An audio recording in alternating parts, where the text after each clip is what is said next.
menyertai kita. Saudara-saudari kita masih berada dalam hari biasa di pekan atau masa Advent di minggu pertama. Dan pada hari ini dalam persiapan Natal kita dalam masa Advent, kita juga bersama-sama merayakan pesta para rasul dalam diri Santo Andreas Rasul.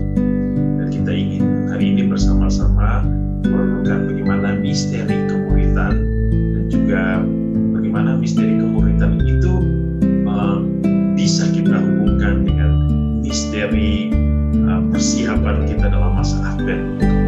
Dan hari ini kita akan merenungkan firman Tuhan dari Injil Matius bab 4 ayat 18 sampai 22. Mari kita semua mendengarkan firman Tuhan. Inilah Injil suci menurut Matius. Dan ketika Yesus sedang berjalan menyusur Danau Galilea, ia melihat dua orang bersaudara, yaitu Simon yang disebut Petrus dan Andreas saudaranya. Mereka sedang menebarkan jala di danau sebab mereka menjala ikan. Yesus berkata kepada mereka, "Mari, ikutlah aku, dan kamu akan menjadikan penjala manusia." Lalu mereka pun segera meninggalkan jalannya dan mengikuti dia. Dan setelah Yesus pergi dari sana, dilihatnya pula dua orang bersaudara, yaitu Yakobus anak Zebedeus dan Yohanes saudaranya bersama ayah mereka Zebedeus sedang membereskan jalan di dalam perahu. Yesus memanggil mereka, dan mereka segera meninggalkan perahu serta ayahnya, lalu mengikuti dia. Demikianlah sabda Tuhan. Terpujilah Kristus. Saudara-saudariku yang dikasihi Tuhan, sangat menarik hari ini bahwa di tengah masa persiapan Natal dalam masa Advent, kita semua boleh bersama-sama merayakan perayaan pesta Santo Andreas Rasul. Ya, kalau kita melihat atau kita membaca, mungkin ada di internet atau di buku, bahwa Santo Andreas Rasul itu berasal dari Betsaida di Galilea. Dan kita tahu Galilea berada di tanah Israel. Dan kita dengar hari ini ia bersama saudaranya Simon Petrus sedang menjala ikan, ya, sedang menjala ikan karena mereka adalah menjala ikan. Saudara-saudari yang dikasihi Tuhan, kalau kita merayakan perayaan para rasul, tentu kita tidak bisa merupakan bagaimana peranan mereka dalam karya keselamatan ketika mereka bersama Yesus, berjalan bersama Yesus, mewartakan kasih Bapa dan kerajaan Allah bersama Yesus, dan mereka menjadi saksi yang benar-benar paten dalam menyampaikan pesan Injil. Dan yang kita bisa lihat bukan hanya dalam diri Santo Andreas, tapi dan semua para rasul, bahwa bagaimana makna kemuritan itu dipahami oleh mereka, sehingga mereka benar-benar dalam satu kesatuan dengan Yesus, sang guru mereka. Kalau kita mendengar Injil hari ini, ada sesuatu yang menarik. Yesus lewat, melihat mereka, dan memanggil, "Aku akan menjadikan kamu penjala manusia." Tentu kita tidak mendengar ada satu percakapan apa sih yang mau mereka sampaikan, atau mungkin ada perdebatan, tidak ada. Biasanya mungkin tanya jawab, bagaimana, kemana, apa yang bisa kami lakukan. Tetapi kalau kita melihat bahwa mereka lalu mengikuti Yesus, mereka meninggalkan pekerjaan mereka. Itu pada poin yang pertama. Yang kedua, pada poin yang kedua, mereka meninggalkan orang tua mereka. Kerjaan, kehidupan, keluarga, itu menjadi sesuatu yang sangat inti dari kehidupan manusia. Dan sangat krusial. Meninggalkan sesuatu yang menjadi, kalau kita katakan, the core of our life. Pusat dari seluruh kehidupan kita. Inti dari kehidupan kita.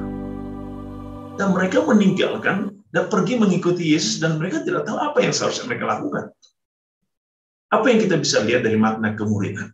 Pertama, sapaan dan panggilan Yesus merupakan sapaan kasih. Ketika Yesus menyapa dengan kasih, maka ada suatu kontak, ada suatu relasi, atau mungkin interaksi antara Yesus dan yang disapa. Dan ketika sapaan Yesus masuk ke dalam relung hati para murid, mereka langsung berubah, meninggalkan segala sesuatu yang menjadi ciri hidup mereka, yang apa yang mereka cintai. Oleh karena apa? Karena mereka percaya. Dan di dalam kepercayaan itu, mereka berani menyerahkan hidup mereka secara total kepada Allah. Mereka berani. Oleh karena dengan mengandalkan Allah, mereka tidak pernah akan merasa ditinggalkan. Dan inilah hal yang penting dalam ciri seorang murid. Berani untuk menaruh keyakinan kepercayaan kepada Allah. Yang berikut, bagaimana hubungan dengan masa Advent? Meninggalkan kehidupan lama dan masuk ke dalam kehidupan baru adalah inti dari Advent. Dan tentu kehidupan lama yang mau disampaikan di sini adalah ciri hidup yang tidak sesuai dengan kehendak Allah. Dan membiarkan seluruh hidup kita itu berjalan sesuai dengan ciri hidup Allah, kehendak Allah, panutan Allah, model Allah itu sendiri. Masa Advent adalah masa yang penuh berkat, penuh rahmat. Sebab kita benar-benar dipanggil oleh Allah untuk memahami kehadiran Allah yang menyelamatkan, yang datang dalam hidup manusia. Bahwa Ia datang untuk menyelamatkan manusia.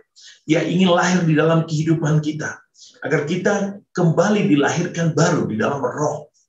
Maka masa Advent adalah masa penantian di dalam roh. Masa Advent adalah masa penantian di dalam cinta Allah. Masa Advent adalah masa di mana kita ingin berjalan di dalam seluruh karya cinta Allah, teristimewa dalam karya keselamatan. Sehingga ketika kita merayakan Natal, Yesus datang, Yesus lahir, bukan di kandang yang hina, tetapi di dalam rumah hati kita yang pantas dan layak. Ia akan menemukan terang cahaya yang indah di dalam diri kita. Bukan kegelapan, tetapi cahaya. Maka persiapan masa Advent adalah persiapan untuk membiarkan kita dibimbing oleh cahaya Tuhan. Cahaya yang sudah kita nyalakan dalam minggu pertama, dalam lilin pertama.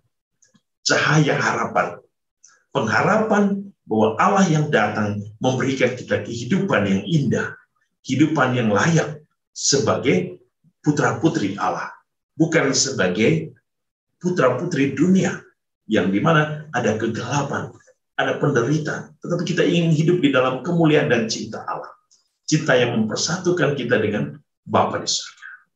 Saudara-saudari, semoga dengan perayaan Santo Andreas dan bersama para murid dan seluruh umat Allah yang sedang berziarah menuju kepada kesatu dengan Allah, kita semua mohon Tuhan membimbing dan menjaga kita, agar kita semua sehat, jiwa dan raga kita, kesehatan rohani kita, agar persiapan ini benar-benar persiapan yang penuh berkat bagi kita.